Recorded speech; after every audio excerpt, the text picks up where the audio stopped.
Hello friends, welcome to my YouTube channel. Friends, आज की इस वीडियो में हम आंसर कीज करेंगे जो सीटेट का एग्जाम हुआ 31 जनवरी को। ठीक है जी, उसकी जो आंसर कीज है वो डिस्कस करेंगे, सोशल साइंस की पेपर 2 की। ठीक है जी, तो इससे पहले आप मेरे चैनल को सब्सक्राइब जरूर कर दें अगर आपने सब्सक्राइब नहीं किया अभी तक। तो ठीक है जी, शुरू करते हैं। पहला जो क्वेश्चन था 31, वो था जी, कथन ए, चोल मंदिर धार्मिक, सामाजिक एवं सांस्कृतिक जीवन के केंद्र थे। कथन बी, चोल कांस्य प्रतिमाएं देवी देवताओं की थी, पर कुछ प्रतिमाएं भक्तों की भी थी। तो इसका जो राइट आंसर बनता है जी वो बनेगा ऑप्शन ए एवं बी दोनों सही हैं और ए का सही स्पष्टीकरण बी है। ठीक है जी, नेक्स्ट क्वेश्चन है, हम सिर्फ आंसर ही देखेंगे, एक्सप्लेनेशन बाद में करेंगे जी। 32 नंबर, इसमें था कथन ए, दिल्ली के सुल्तानों के समय तवारीख के लेखकों ने जन्मसिद्ध अधिकार और लिंग भेद पर आधारित आदर्श समाज व्यवस्थाएं बनाए रखने की सलाह दी। कथन बी था, उनके विचारों से सारे लोग सहमत होते थे। तो इसका राइट आंसर होगा वो होगा 4 ऑप्शन। ए गलत है किंतु बी सही है। नेक्स्ट क्वेश्चन है 33, कथन ए है, रजिया ने अपने अभिलेखों में अपना नाम पुरुषों जैसा लिखकर अपने पुरुष होने का भ्रम पैदा किया। कथन बी है, तवारीख के लेखकों ने सामाजिक और लिंग भेद को आधार बनाकर यह तर्क दिया कि पुरुष स्त्रियों की तुलना में श्रेष्ठ होते हैं। तो इसका जो राइट आंसर होगा वो होगा 4th ऑप्शन। ए गलत है किंतु बी सही है। नेक्स्ट क्वेश्चन है, इसमें कथन ए है, अकबर, जहांगीर और शाहजहां ने सुलहकुल सर्वत्र शांति के विचार को शासन का सिद्धांत बनाया। कथन बी है, विभिन्न धर्मों से जुड़े हुए व्यक्तियों के साथ विचार विमर्श से अकबर की समझ बनी। जो विद्वान धार्मिक रीति और मतांधता पर बल देते हैं वे अक्सर कट्टर होते हैं। तो इसका जो राइट आंसर है जी वो होगा 4th ऑप्शन। ए गलत है किंतु बी सही है। नेक्स्ट क्वेश्चन है 35, कथन ए है, दिल्ली के सुल्तानों और मुगलों के काल में श्रेणीबद्ध समाज ज्यादा सरल हो गया।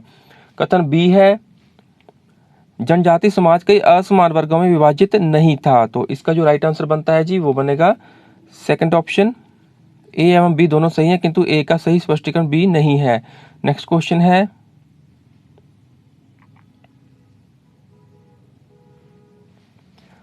कथन ए, बहादुर शाह जफर ने मुखियाओं और शासकों को चिट्ठी लिखकर अंग्रेजों से लड़ने के लिए भारतीय राज्यों का एक संघ बनाने का आह्वान किया। कथन बी है, बहादुर शाह जफर के 1857 के बगावत को अपना समर्थन देने के फैसले ने स्थिति रातों रात पीड़ित बगावतियों के पक्ष में बदल दी। तो इसका जो राइट आंसर होगा जी वो होगा ए ऑप्शन 1 ऑप्शन। ए और बी दोनों सही है एवं ए ने बी को सुनिश्चित किया। नेक्स्ट क्वेश्चन है, औपनिवेशिक काल के दौरान महिलाएं जाति एवं सुधार के संदर्भ में निम्नलिखित में से कौन सा विकल्प गलत है। तो गलत बताना है। तो इसका जो राइट आंसर है वो है 2nd ऑप्शन, प्रार्थना समाज ने केवल हिंदू ग्रंथों पर विचार विमर्श किया। नेक्स्ट क्वेश्चन है, तेलंगाना राज्य पहले भारत के किस राज्य का हिस्सा था। तो बहुत ही इजी क्वेश्चन था ये। तो इसका राइट आंसर है जी 2nd option, Andhra Pradesh. Next question है, निम्नलिखित कथनों पर ध्यान दें और लोकतंत्र में संचार माध्यम की सही भूमिका का चयन करें। तो ए है पॉइंट, इसे समाचार के माध्यम से नागरिकों को सूचना पहुंचानी चाहिए। बी पॉइंट है, इसे विज्ञापक के दृष्टिकोण को समाचार कार्यक्रम के माध्यम से देनी चाहिए। सी पॉइंट है, इसे हर दृष्टिकोण की चर्चा करनी चाहिए। तो इसका जो राइट आंसर होगा वो होगा 3rd ऑप्शन, केवल ए और बी। ठीक है जी, केवल ए और बी, ये गलत हो जाएगा। नेक्स्ट क्वेश्चन है, निम्नलिखित में से कौन सा विज्ञापन रूढ़िवादी चित्रण जेंडर स्टीरियोटाइप का उदाहरण नहीं है। तो कौन सा जेंडर स्टीरियोटाइप का उदाहरण नहीं है जी। तो इसका जो राइट आंसर होगा वो होगा 3rd ऑप्शन, स्पोर्ट जूते के विज्ञापन में एक लड़की फुटबॉल खेलती हुई। नेक्स्ट क्वेश्चन है, दिए गए लक्षणों ए और बी के आधार पर महाद्वीप की पहचान करें। तो ए पॉइंट है, यह विश्व का सबसे छोटा महाद्वीप है जो पूरी तरह से दक्षिण गोलार्ध में स्थित है। बी पॉइंट है, इसे द्वीपीय महाद्वीप भी कहा जाता है। तो राइट आंसर क्या होगा, राइट आंसर इसका होगा 4 ऑप्शन। 4th ऑप्शन होगा ऑस्ट्रेलिया। नेक्स्ट क्वेश्चन है, सौर मंडल में हम जैसे जैसे सूर्य से दूर जाते हैं तो क्या होता है। तो इसका राइट आंसर बनता है वो बनेगा 3rd ऑप्शन, जैसे जैसे सौर मंडल में हम जैसे जैसे सूर्य से दूर जाते हैं तो ग्रहों का द्वारा सूर्य के चारों ओर का जो परिक्रमण होता है उसकी अवधि बढ़ती जाती है। नेक्स्ट क्वेश्चन है, कल्पना करें यदि पृथ्वी अपने कक्षीय समतल की ओर नहीं झुकी होती तो ए पॉइंट है प्रदीप्ति वृत्त और देशांतर रेखाएं एक दूसरे से मिल जाती। बी ऑप्शन है प्रदीप्ति वृत्त और अक्षांशीय रेखाएं एक दूसरे से मिल जाती। और सी पॉइंट है किसी क्षेत्र में विशेष में कोई मौसमी परिवर्तन नहीं होता। डी पॉइंट है किसी क्षेत्र में विशेष में ज्यादा मौसमी परिवर्तन होता। तो सही विकल्प का चयन करना है, तो इसका जो राइट आंसर होगा वो होगा थर्ड ऑप्शन, ए और सी। ठीक है जी, ए और सी जो है सही विकल्प है। नेक्स्ट क्वेश्चन है,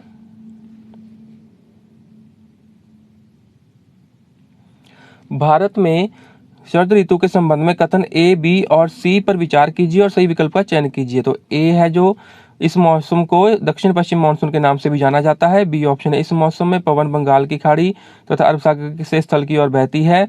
सी ऑप्शन है यह मौसम मानसून के आने तथा आगे बढ़ने का मौसम है। तो इसका जो राइट आंसर होगा वो होगा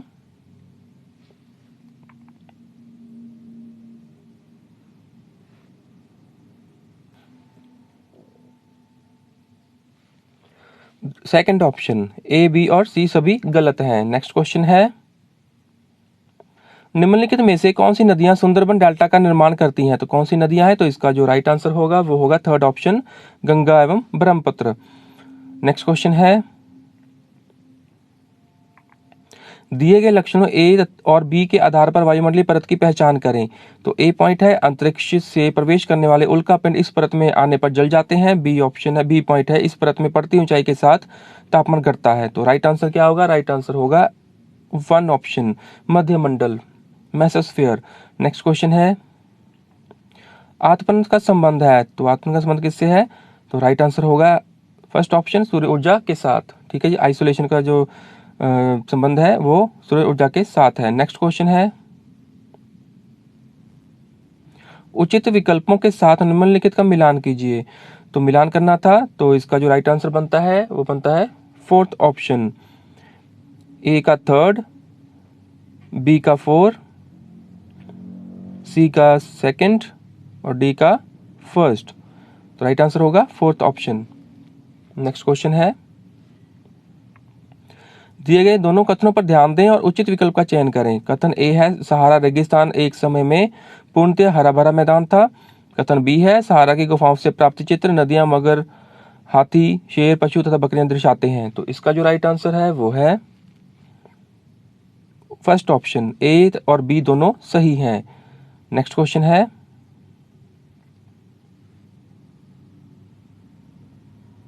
डॉल्फिन के बारे में दिए गए ए, बी और सी कथनों पर विचार कीजिए और सही विकल्प का चयन कीजिए।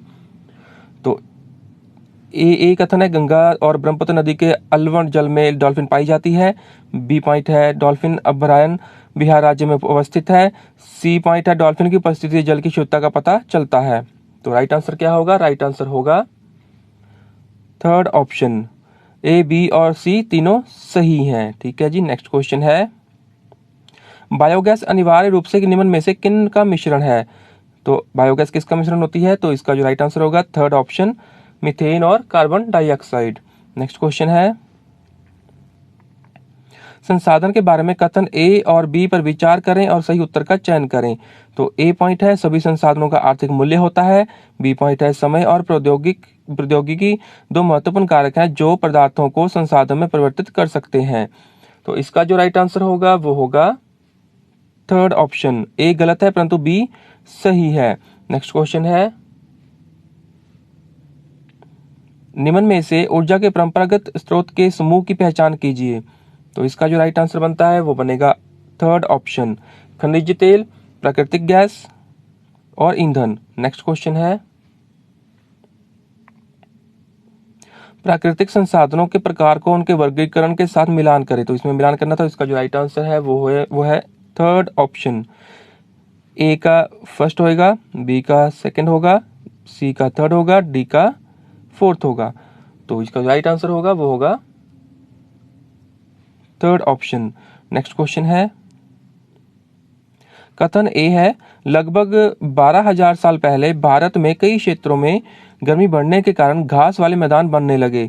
कथन बी है हिरण, बारहसिंगा, बकरी, भेड़ और मवेशी जैसे जानवरों की संख्या बढ़ी। तो इसका जो राइट आंसर होगा वो होगा फर्स्ट ऑप्शन। ए एवं बी दोनों सही है और ए का कारण बी है। ठीक है जी, तो राइट आंसर है ए ऑप्शन, एक फर्स्ट ऑप्शन। नेक्स्ट क्वेश्चन है, प्रस्थलों के संदर्भ में निम्नलिखित में से कौन सही है? तो ए पॉइंट है वह स्थान जहां वस्तुओं के अवशेष मिलते हैं। बी ऑप्शन, बी पॉइंट है यह केवल जमीन के ऊपर ही पाए जाते हैं। सी पॉइंट है ये केवल जमीन के अंदर ही पाए जाते हैं। डी पॉइंट है ये समुद्र और नदी के तल में कभी नहीं पाए जाते हैं। तो इसका राइट आंसर होगा वो होगा थर्ड ऑप्शन, केवल ए। ठीक है जी, जो ए है वो सही हो जाएगा। नेक्स्ट क्वेश्चन है, हड़प्पा सभ्यता के लोग बनाते थे, तो क्या बनाते थे? ए पॉइंट है पत्थर की मोहरें। बी पॉइंट है पीले रंग से डिजाइन किए गए पात्र। सी पॉइंट है लोहे से बनी तकलियां। डी पॉइंट है सोने से बने बर्तन। तो इसका जो राइट आंसर होगा वो होगा फोर्थ ऑप्शन, केवल ए तथा डी, केवल ए और डी। ठीक है जी, राइट आंसर है फोर्थ ऑप्शन। नेक्स्ट क्वेश्चन है, एक महापाषाण कब्र में दो कंकालों के अवशेष थे, इन दोनों में से महिला के कंकाल का अनुमान लगाने हेतु देखना होगा। तो ए पॉइंट है हड्डियों की संरचना। बी पॉइंट है कंकालों के साथ मिले आभूषण।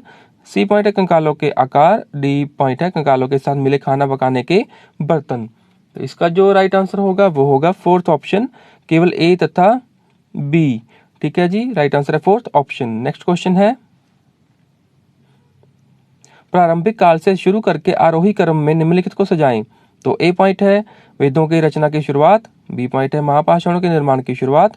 सी पॉइंट है इनाम गांव में कृषकों का निवास। डी पॉइंट है चरक। तो इसका जो राइट आंसर होगा वो होगा fourth point, fourth option, B C D A. ठीक है जी, नेक्स्ट क्वेश्चन है,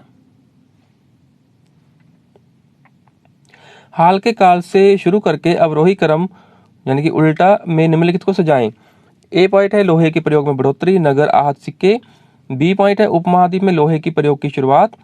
सी पॉइंट है अरिकामेडू पतन में बसना। डी पॉइंट है संगम साहित्य की रचना की शुरुआत। तो इसका जो राइट आंसर बनता है वो बनेगा first point, first option, C D A B. First option जो है वो राइट आंसर होगा। नेक्स्ट क्वेश्चन है, अध्याय के अंत में दिए गए प्रश्नों के बारे में निम्न में से कौन से कथन सही हैं? तो ए पॉइंट है ये विद्यार्थियों को अवधारणाओं को अपने शब्दों में बताने और मुद्दों पर वाद विवाद करने के लिए प्रेरित करता है। बी पॉइंट है प्रोजेक्ट कार्य, तुलना और विभेद करना अध्याय के अंत में दिए गए प्रश्नों के प्रकार हैं। सी पॉइंट है ये अधिगमकर्ताओं में कक्षा में पहले पढ़ाई गई अवधारणाओं की समझ विस्तृत करता है। तो सही विकल्प का चयन करना है, तो इसका जो राइट आंसर होगा वो होगा थर्ड ऑप्शन, ए बी और सी सही है। ठीक है जी, ए और बी और सी सही है। नेक्स्ट क्वेश्चन है, सामाजिक और राजनीतिक जीवन की पाठ्य पुस्तकों में ए पॉइंट है सामाजिक और राजनीतिक मुद्दों की परिभाषाएं और विवरण दिया गया है। बी पॉइंट है संस्थाओं और प्रक्रियाओं को ऐसे चित्रित किया गया है जैसे कि वे उसी तरह कार्यान्वित हैं और जैसा संविधान में उनकी कल्पना की गई है। सी पॉइंट है लोगों व क्षेत्रों से जुड़े विभिन्न ठोस उदाहरणों को प्रस्तुत किया गया है। तो सही विकल्प का चयन करना है, तो राइट आंसर होगा फोर्थ ऑप्शन, ए और सी। नेक्स्ट क्वेश्चन है, डॉक्टर अंबेडकर के कोरेगांव जाते हुए अनुभव का वर्णन करते हुए एक शिक्षक पूछते हैं, क्या आपको लगता है स्टेशन पर लोगों ने डॉक्टर अंबेडकर और उनके भाइयों के प्रति भेदभाव किया? इस प्रश्न में शिक्षक किस कौशल पर जोर दे रहे हैं? तो इसका राइट आंसर बनता है वो बनेगा फोर्थ ऑप्शन, परिस्थितियों से अनुमान लगाना। नेक्स्ट क्वेश्चन है, बाजार विषय का परिचय देने के लिए कौन सी शिक्षण शास्त्रीय विधि सर्वोत्तम हो सकती है? तो कौन सी विधि सर्वोत्तम हो सकती है? तो इसका जो राइट आंसर होगा वो होगा फर्स्ट ऑप्शन, विभिन्न प्रकार के बाजार से जुड़े चित्रों को दिखाना। फर्स्ट ऑप्शन जो है वो सही होगा। नेक्स्ट क्वेश्चन है,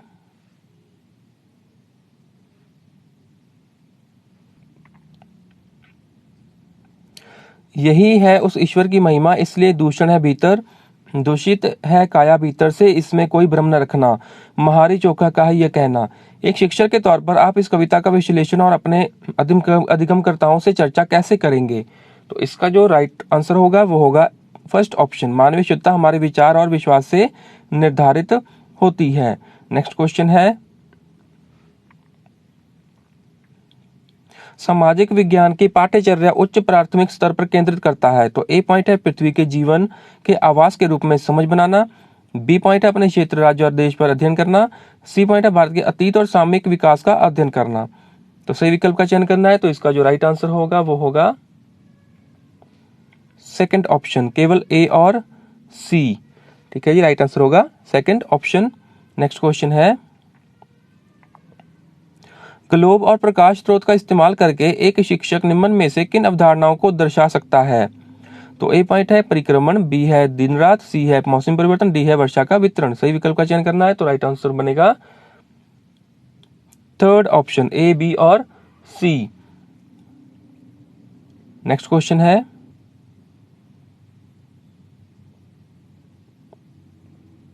एक शिक्षक के तौर पर आप इतिहास के लोहा बनाने वाले और फैक्ट्री मालिक विषय पर चर्चा करते समय भूगोल की पाठ्यपुस्तक के किस अध्याय के साथ इसका अंतर्संबंध स्थापित कर सकते हैं? तो ए पॉइंट है खनिज संसाधन, बी है उद्योग, सी है ऊर्जा संसाधन, डी है हमारी पृथ्वी के अंदर। तो सही विकल्प का चयन करेंगे, तो इसका जो राइट आंसर बनेगा वो बनेगा C option, third option, A, B और सी। ठीक है जी, राइट आंसर जो राइट आंसर ऑप्शन होगा वो होगा थर्ड ऑप्शन, ए, बी और सी। नेक्स्ट क्वेश्चन है, एक शहर के स्कूल में भूगोल की कक्षा में वनों के प्रकार विषय का परिचय देने के लिए सर्वोत्तम विधि होगी तो कौन सी होगी? तो इसका जो राइट आंसर बनेगा वो बनेगा फर्स्ट ऑप्शन, विभिन्न प्रकार के वनों पर आधारित डॉक्यूमेंट्री दिखाना। नेक्स्ट क्वेश्चन है, भूकंप पर चर्चा के दौरान व्यवहारिक कौशल अधिगमकर्ताओं में विकसित करने हेतु शिक्षक को बल देना चाहिए, तो किस चीज पर बल देना चाहिए? तो इसका जो राइट आंसर होगा वो होगा फोर्थ ऑप्शन, भूकंप के दौरान बरती जाने वाली सावधानियां पर। नेक्स्ट क्वेश्चन है, तवा बांध क्षेत्र के स्थानीय लोग 1990 के दशक में अपने जीवन यापन से जुड़े कौन से अधिकार के लिए संगठित हुए? तो इसका जो राइट आंसर बनेगा वो बनेगा फोर्थ ऑप्शन, मछली पकड़ने का अधिकार। नेक्स्ट क्वेश्चन है, निम्नलिखित में से कौन सी व्याख्या विविधता का उचित प्रतीक है? तो इसका जो राइट आंसर होगा वो होगा फर्स्ट ऑप्शन, ये लोगों के विशिष्टता को स्वीकारता है। नेक्स्ट क्वेश्चन है, भारतीय लोकतंत्र के संदर्भ में निम्नलिखित में से कौन सा कथन गलत है? तो कौन सा कथन गलत होगा? तो इसका जो राइट आंसर है वो है सेकंड ऑप्शन, भारत में पहला आम चुनाव 1950 में हुआ था, तो ये गलत है। नेक्स्ट क्वेश्चन है, भारत में ग्राम पंचायत कितने वर्षों के कार्यकाल के लिए चुना जाता है? तो कितने वर्षों के लिए चुना जाता है? तो इसका राइट आंसर होगा थर्ड ऑप्शन, 5 साल के लिए। नेक्स्ट क्वेश्चन है, पुलिस थाने के प्रभारी का पदनाम क्या है? तो इसका राइट आंसर होगा third option, station house officer, जिसको कि SHO भी बोलते हैं। नेक्स्ट क्वेश्चन है, हिंदू उत्तराधिकार अधिनियम में लाए गए 2005 के संशोधन ने निम्नलिखित में से क्या मुहैया करवाया? तो इसका जो राइट आंसर होगा वो होगा फोर्थ ऑप्शन, महिलाओं का पारिवारिक संपत्ति में बराबर हिस्सेदारी का अधिकार। राइट आंसर है फोर्थ ऑप्शन। नेक्स्ट क्वेश्चन है, भारतीय संविधान की व्याख्या का अंतिम अर्थ निर्णायक किसे माना जाता है? तो किसे माना जाता है? तो इसका जो राइट आंसर होगा वो होगा फर्स्ट ऑप्शन, न्यायपालिका। नेक्स्ट क्वेश्चन है, अत्याचार निवारण अधिनियम 1989 को निम्नलिखित में से कौन से समुदाय को न्याय दिलाने के लिए पारित किया गया था? तो इसका राइट आंसर होगा वो होगा फर्स्ट ऑप्शन, आदिवासी एवं दलित, यानी SC ST जो होते हैं उनको दिया गया था। तो आदिवासी एवं दलित जो है सही है, राइट आंसर है फर्स्ट ऑप्शन। ऐसी राजनीतिक व्यवस्था जिसमें एक से ज्यादा स्तर की सरकार हो उसे डैश कहा जाता है। तो क्या कहा जाता है? सेकंड ऑप्शन जो है राइट आंसर होगा, संघवाद यानी फेडरल कहा जाता है। नेक्स्ट क्वेश्चन है, निम्नलिखित में से कौन सी नीति सामाजिक न्याय को प्रोत्साहित करती है? तो ए पॉइंट है सरकारी नौकरियों में सूचीगत दलित जाति के उम्मीदवार को आरक्षण देना। बी ऑप्शन है न्यूनतम मेहनताना कानून पारित करना। तो इसका जो राइट आंसर होगा वो होगा फर्स्ट ऑप्शन, ए और बी दोनों। नेक्स्ट क्वेश्चन है, नई दिल्ली के वास्तुशैली की चर्चा में एक शिक्षक को केंद्रित करना चाहिए। तो इसका राइट आंसर बनेगा फर्स्ट ऑप्शन, उसकी शैली पुरानी दिल्ली की शैली से कैसे श्रेष्ठ है। नेक्स्ट क्वेश्चन है, इतिहास शिक्षण का उद्देश्य केंद्रित होना चाहिए तो किस पर। तो इसका जो राइट आंसर बनेगा वो बनेगा फर्स्ट ऑप्शन, उन मुद्दों की पहचान करना जो वर्तमान में भी प्रासंगिक हैं। नेक्स्ट क्वेश्चन है, समसामयिक मुद्दों को सामाजिक विज्ञान की कक्षा में लाने का क्या उद्देश्य होना चाहिए। तो ए पॉइंट है देश से जुड़े मुद्दों के प्रति रुचि को बढ़ावा देना। बी पॉइंट है विश्लेषण और आलोचनात्मक मूल्यांकन करने का कौशल विकसित करना। सी पॉइंट है सनसनीखेज खबर मुहैया कराकर विषय के प्रति रुचि पैदा करना। डी पॉइंट है विद्यालय परिसर के अधिगम और विद्यालय के बाहर की दुनिया को जोड़ने में अधिगमकर्ता की मदद करना। तो सही विकल्प का चयन करना है, तो इसका जो राइट आंसर होगा वो होगा फोर्थ ऑप्शन, ए बी और डी सही है। ए बी और डी जो है सही है, तो राइट आंसर होगा फोर्थ ऑप्शन। नेक्स्ट क्वेश्चन है, सामाजिक विज्ञान की कक्षा में समानता पर चर्चा करते समय उद्देश्य क्या होना चाहिए। तो ए पॉइंट है अधिगमकर्ताओं के साथ गरिमा से जुड़े मुद्दों को संबोधित करना। बी पॉइंट है सभी का सम्मान करने के प्रति अधिगमकर्ताओं को संवेदनशील बनाना। सी पॉइंट है संविधान के परिलक्षित मूल्यों पर आधारित होना। डी पॉइंट है यह समझाना कि हर तरह का अंतर असमानता की तरफ ले जाता है। तो सही विकल्प क्या है, तो इसका राइट आंसर होगा third option, A B C सही है। ए बी और सी सही है। नेक्स्ट क्वेश्चन है, कक्षा और समाज में व्याप्त विविधता को संबोधित करने के लिए सामाजिक विज्ञान के शिक्षक को चाहिए कि ए पॉइंट है विभिन्न संस्कृतियों से जुड़े उदाहरणों को कक्षा की चर्चा में शामिल करें। बी पॉइंट है केवल उन्हीं उदाहरणों को लेना जो अधिकांश बहुमत के लिए प्रासंगिक हो। सी पॉइंट है अपने व्यक्तिगत अनुभवों को कक्षा में साझा करने के लिए विद्यार्थियों को प्रेरित करें। तो सही जो चयन करना है विकल्प का वो होगा थर्ड ऑप्शन, ए और सी सही है। ए और सी सही है, तो राइट आंसर है थर्ड ऑप्शन। नेक्स्ट क्वेश्चन है, सामाजिक विज्ञान में आंकलन को बल देना चाहिए। तो इसका जो राइट आंसर होगा वो होगा सेकंड ऑप्शन, अपने अधिगम को विभिन्न दैनिक परिस्थितियों से जोड़ने की अधिगमकर्ताओं की क्षमता का मूल्यांकन करना। नेक्स्ट क्वेश्चन है, द्वितीयक स्रोत का उदाहरण है तो क्या है। तो इसका जो राइट आंसर होगा वो होगा थर्ड ऑप्शन, सीए बेली द्वारा लिखित in illustrated history of modern India. तो राइट आंसर है थर्ड ऑप्शन। नेक्स्ट क्वेश्चन है, औपनिवेशिक भारत में स्त्री शिक्षा पर चर्चा करने के लिए विद्यार्थी निम्न आत्मकथाओं में से किसको संदर्भित कर सकते हैं। तो इसका राइट आंसर क्या होगा, तो इसका जो राइट आंसर बनता है वो बनेगा फोर्थ ऑप्शन, राजसुंदरी देवीकृत अमर जीवन। नेक्स्ट क्वेश्चन है, भूगोल शिक्षण को किन मुद्दों से जुड़े संदर्भ में परिप्रेक्ष्य का विकास करना चाहिए। तो ए पॉइंट है संसाधन और संरक्षण। बी है विकास और विस्थापन। सी है विविधता में एकता से जुड़ी चुनौतियां। डी है मानव विकास। सही विकल्प का चयन करना है, तो राइट आंसर होगा सेकंड ऑप्शन, ए बी और डी। ठीक है जी, राइट आंसर होगा सेकंड ऑप्शन। नेक्स्ट क्वेश्चन है, एक सक्रिय सामाजिक विज्ञान की कक्षा अधिगमकर्ताओं को प्रेरित करती है। तो इसका जो राइट आंसर होगा वो होगा सेकंड ऑप्शन, चुनौतीपूर्ण प्रोजेक्ट में भागीदार बनना। ठीक है जी, राइट आंसर जो है वो सेकंड ऑप्शन होगा। ठीक है, तो फ्रेंड्स ये एसएसटी के क्वेश्चन थे जिनके आंसर की हमने आंसर देखे हैं। जो सीटेट का एग्जाम हुआ 31 जनवरी को, उसका ये क्वेश्चन पेपर था, तो उसमें से हमने सॉल्व किया है, उसके आंसर आपको बताए हैं। एक्सप्लेनेशन नहीं किए, वो कभी और करेंगे। ठीक है जी, तो आप इन आंसर की जरूर चेक कर लेना। तो और कमेंट बॉक्स में जरूर बताना कि वीडियो कैसी लगी और क्वेश्चन कितने सही हुए हैं ये भी जरूर बताना। तो चलिए मिलते हैं नेक्स्ट वीडियो में, तब तक के लिए थैंक यू।